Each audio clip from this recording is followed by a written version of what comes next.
네, 아무쪼록 법원이 선거법 재판을 둘러싼 사정을 큰 틀에서 공정하게 봐주길 바랍니다. 개개의 사실관계는 변호인들이 다툴 것입니다. 그러나 대한민국 헌법기관으로서 사법부가 재판에 임할 때 나무보다 숲을 봐주길 당부드립니다. 이 사건은 개개의 지방의원이나 국회의원의 선거법 위반 사건이 아니라 대한민국의 최고 국정 책임자인 대통령 선거에 관한 사건입니다.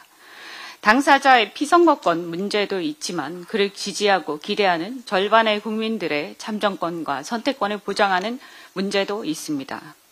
그리고 이미 그 대선이 끝난 지 3년이 다 되어가는 지금 차기 대선의 경쟁이 이미 시작되었는데 이제 와서 오래전의 발언을 두고 패자로부터 차기 대선에 출마할 기회를 원천 박탈하는 게 과연 합당한지 승자의 숱한 반칙은 당선되면 그만이라 눈 감아버리고 패자의 반칙만 문제 삼는 것.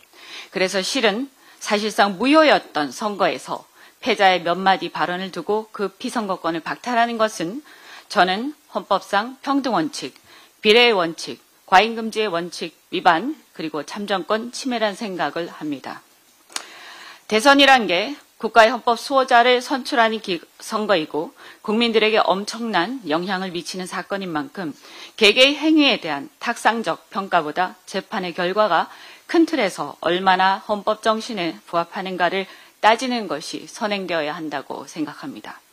그렇지 않다면 우리는 후보의 개개 행위에 대한 판사 개인의 세세한 평가와 결론이 대한민국의 헌법 정신을 뛰어넘는 주객이 전도된 결과를 마주하게 됩니다.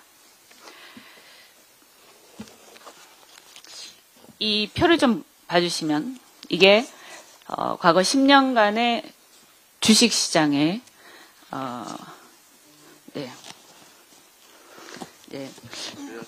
글로벌 주요 증시 연평균 수익률입니다. 미국에 비해서 우리가 6분의 1도 안 되고요. 대만에 비해서 5분의 1도 안 되고 그리고 일본에 비해서도 3분의 1 정도밖에 안 됩니다. 심지어 중국보다 못합니다. 이런 상황이 어떻게 벌어졌다고 생각을 하십니까? 이런 상태에서 우리나라가 더 앞으로 나갈 수가 있겠습니까? 과거 우리나라는 추격자였습니다. 선진국에서 성공한 산업 모델을 열심히 쫓아가면 되었습니다. 국가가 주도하고 재벌이 중심이 된 산업정책이 성공한 이유였습니다. 이제 우리나라가 선진국이 되어서 다른 선진국들과 같은 출발선상에서 경쟁하고 있습니다. 미래가 불확실해서 미리 알 수가 없고 이제는 보고 쫓아갈 나라가 없습니다. 재벌 1, 2세의 기업가 정신도 이제는 희미해져 가고 있습니다. 이제는 기업인들 스스로 모험을 감수하고 앞으로 나아가야 합니다. 선진국에서는 그럴 때 민간 자본시장의 집단지성이 움직입니다. 따라서 자본시장 주도 경제성장이 필요하다고 저는 생각합니다. 그런데 그 자본시장의 생태계가 공정하지 않아서 집단지성이 발전할 수 없고 발전할 수 없다면 그 나라는 선진국 문턱에서 주저앉을 수밖에 없습니다. 과거 추격자 모델로는 한계가 있기 때문입니다. 우리나라가 바로 그 지점에 와 있습니다.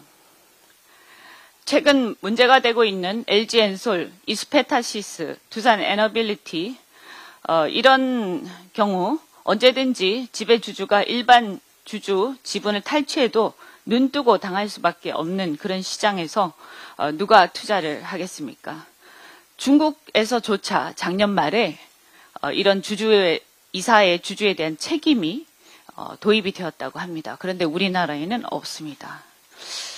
대법원도 이런 현행법상으로는 지금 상법 개정안이 발의는 돼 있지만 현행법에는 없기 때문에 이사의 주주에 대한 책임을 부정할 수밖에 없습니다. 이사의 결정에 의해서 이런 주주의 재산권이 물적 분할이라 주식 교환 등으로 인해서 주권이 휴지 조각이 순식간에 된다면 누가 투자하겠습니까? 그래서 상법 개정이 필요한 것입니다. 저는 글로벌 기업 이사회가 주요 의사결정 때마다 주주의 이익 침해로 문제가 될까봐 토론을 치열하게 하는 것을 자주 봤습니다. 우리나라 기업들도 이제는 그 수준으로 올라가야 선진국이 된다고 생각합니다. 대통령이 한국거래소 개장식에 지난번에 한국거래소 개장식에 대통령이 이사회가 의사결정 과정에서 소액주주의 이익을 책임있게 반영해야 한다라고 하면서 상법 개정을 이미 언급한 바 있지만 지금 와서 반대하는 모양입니다. 그리고 국민의힘도 반대하는 모양입니다. 필요하다면 과도기적으로 상장회사로 제한할 수도 있고 업무상 배임죄 축소나 폐지 이런 것들과 더불어 논의할 수도 있다고 생각합니다. 자본주의가 건강하지 못한 나라에서 자본주의가 발달할 수 있을 리가 없습니다. 금투세 등은 폐지하자면서 이사의 주주에 대한 책임은 거부하는 그 이율 배반을 어떻게 이해해야 합니까? 그것은 건강한 자본주의가 발전하길 바라기보다 최대 주주의 기득권만을 보호하고자 하는 게 아니겠습니까? 다시 우리가 다 같이 함께 생각해봐야 할 문제라고 생각합니다. 이상입니다.